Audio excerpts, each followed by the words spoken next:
Hello everyone, welcome to Inconvenient Truths. I'm your host, Jennifer Zeng.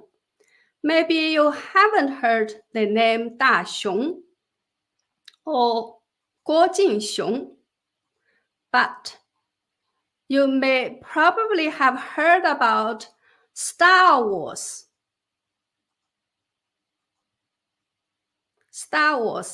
and Justice League and the top 10 or Fringe if you are a fan of animation and comic books, or if you live in Hong Kong or were following Hong Kong people's heroic protests against the CCP in 2019, you might have seen this poster and also pictures of people holding this picture in their hands when they took to the street to protest.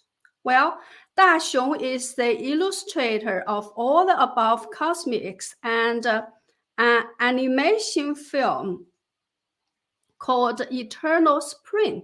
This film was just named Canada's submission for Oscar's Best International Film. But shortly after the news of the Oscar nomination, all books of Daxiong were banned in China. Why?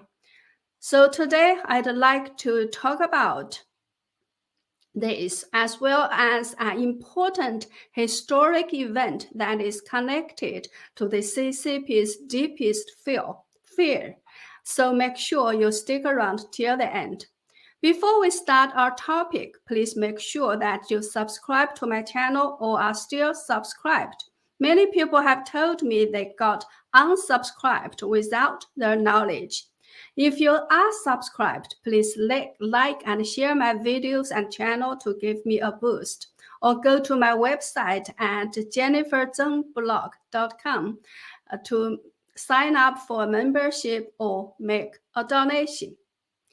Now, let's go to our exciting story for today. A while ago, I shared a piece of news on Twitter about a Mandarin language documentary called Eternal Spring being named Canada's submission for Oscar's Best International Film. I said that the illustrator of this film, Daxiong, is my personal friend. 5 days later, I had to share another piece of news about the books of several writers and artists being banned in China. And one of the banned artists is none other than my friend Daxiong, the illustrator of the film Eternal Spring. So is there any connection between these two piece of news? If yes, what is the connection and why? When Daxiong heard about the news of his books being banned in China, did he immediately say that this was a test for the Oscars instead of for himself? First of all, let's watch the trailer of Eternal Spring, illustrated by Daxiong.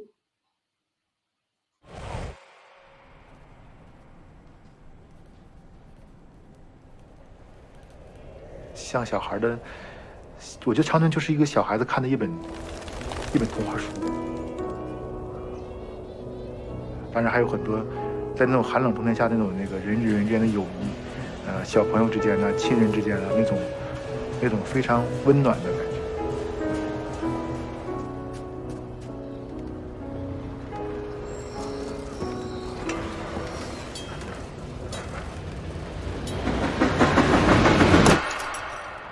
当时在那个插播之后，他们跟着我，所以我觉得也是我们该离开的时候了。我们唯一的诉求就是要通过一种方式讲述一种真相。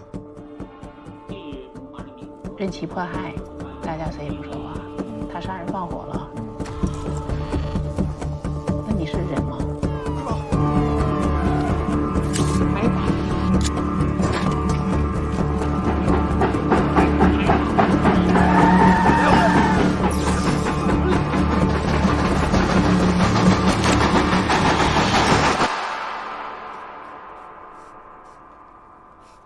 当我画的时候呢，其实我作为一个专业的从业人员的时候，我并不难。但是当我在体会当时那种带回那种回忆的时候呢，我有一种很沉重的被压抑的感觉。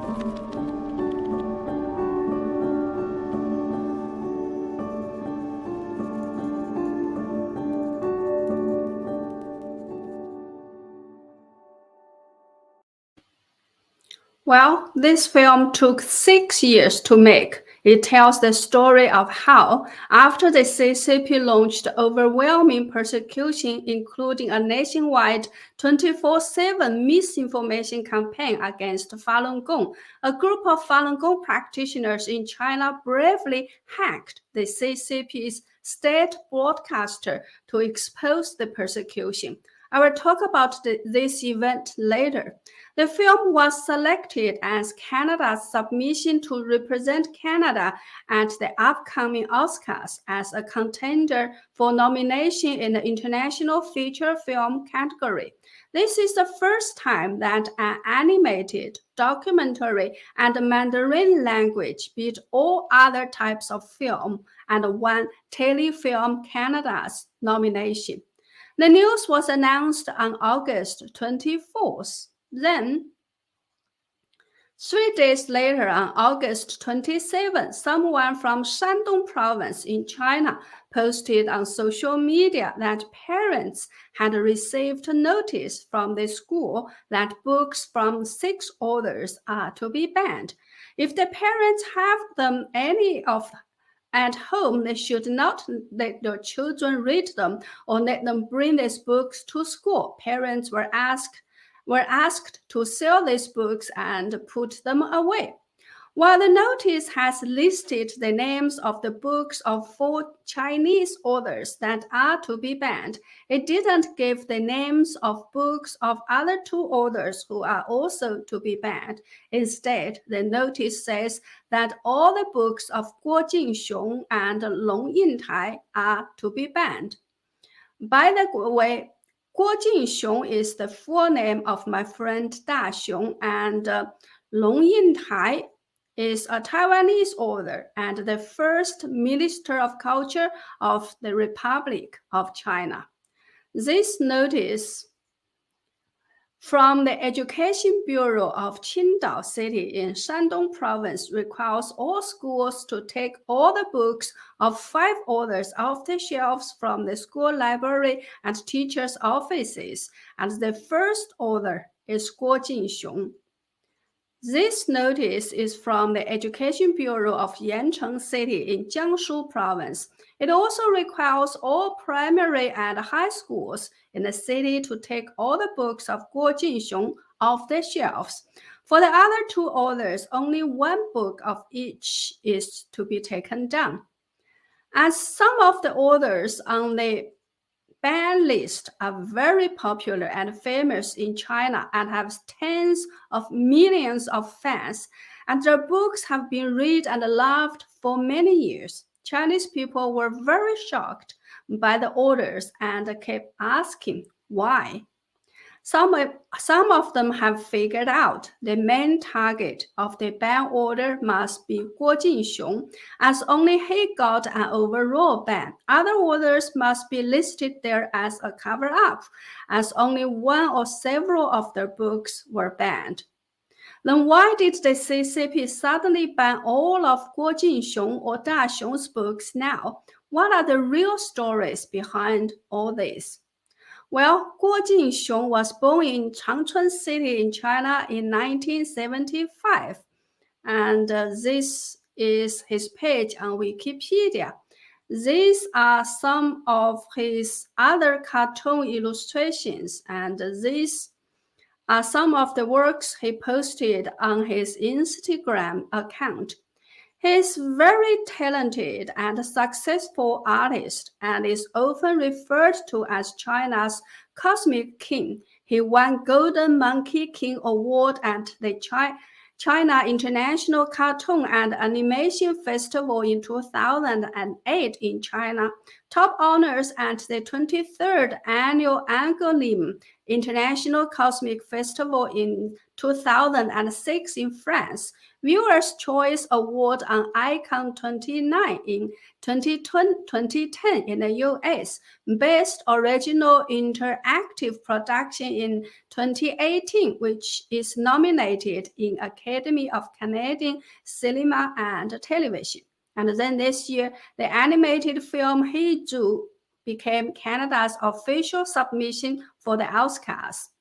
You can say he's the first Chinese cartoonist who has won international recognition. So in normal circumstances, one would assume that the CCP would be very proud of him and would use him as a propaganda tool to boast about the CCP's success. As he was born and grown up in China, so why the sudden ban? I think there are two reasons. The first reason is that the CCP is afraid that the film Eternal Spring will win the Oscar and become very famous. And then if people in China find out that the illustrator of this film is Daxiong, they may start looking for his books to read or try to watch the movie Eternal Spring. But the movie portrays a historic event that the CCP is still trying everything in its power to cover up. The CCP surely doesn't want people to know anything about this movie or who the illustrator is and what kind of books he has published or authored, etc.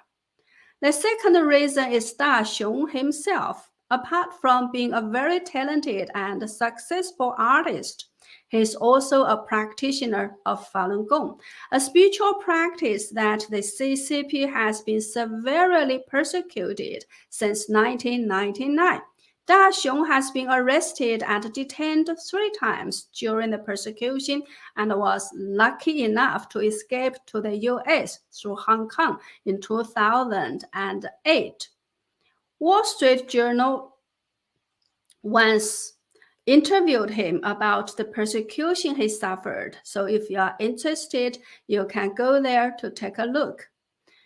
And next, finally, what is the historic event that the film Eternal Spring illustrates? Well, that was one of the most extraordinary, the most heroic, and most magnificent anti-persecution feats staged by Falun Gong practitioners in China. The event happened in 2002, that's 20 years ago.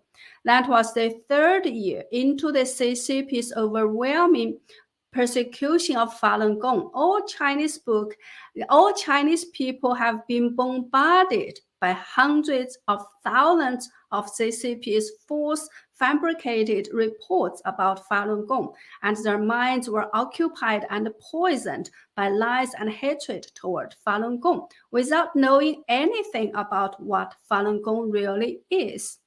When all the media outlets were tightly controlled by the CCP, it seemed that Falun Gong practitioners had no way whatsoever to fight back against the CCP's misinformation campaign and persecution. However, on March 5th, 2002, at 7:19 p.m., when millions of residents in Changchun City in China's northeastern Jilin province were watching TV after or during dinner, 8 cable channels started to air TV programs that exposed the CCP's lies about Falun Gong. Images of Falun Gong practitioners doing large-scale group exercises in overseas countries were also played. The programs lasted about 45 minutes and completely refuted the CCP's lies about Falun Gong. imagine how shocked those hundreds of thousands of viewers were. They called their friends and relatives and asked them to watch TV. Some thought that the ban on Falun Gong was over, and they even went to nearby city square to celebrate. Some Falun Gong practitioners openly distributed Falun Gong information on the square, and people congratulated them, laughing and talking. They asked, "How did you do it? You Falun Gong practitioners are amazing." The joy and laughter didn't stop until 10 p.m. that evening. And can you imagine how shocked and furious the CCP leaders were? The Falun Gong programs were aired on 8 cable TV channels for about 45 minutes, and yet no one could stop it. The CCP immediately deployed its army and police to manually try to find out how it happened and who had involved, etc.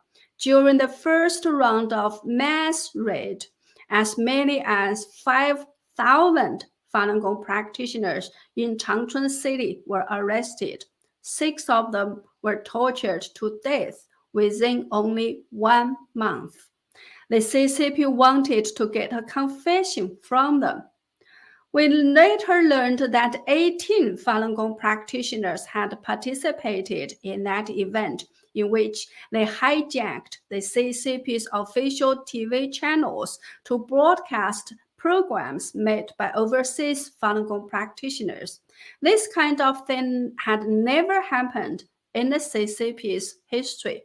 Out of the 18 participants, 5 of them were tortured to death. All of the rest were given sentences ranging from 4 to 20 years.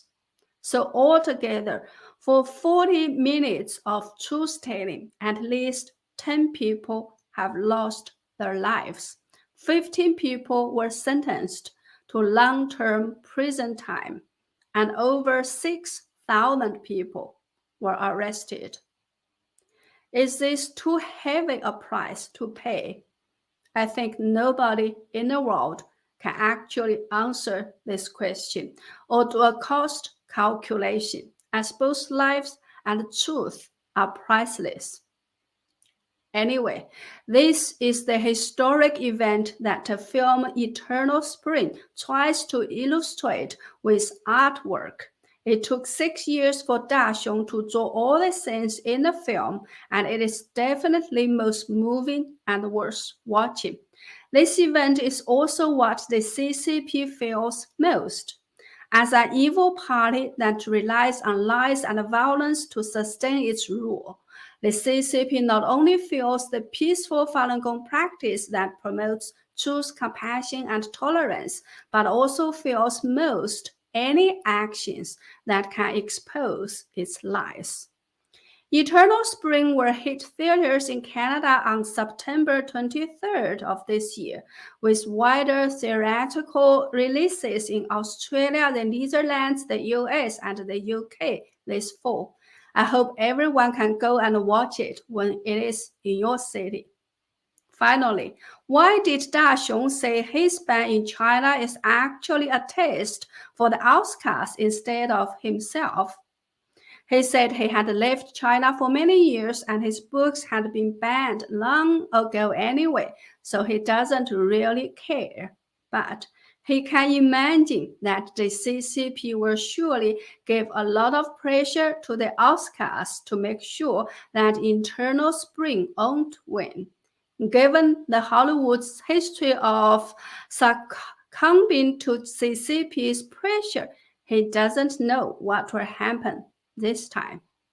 Well, that's all for today. People in the free world sometimes can hardly imagine what kind of a price has to be paid to tell a little bit of truth in a totalitarian country like China.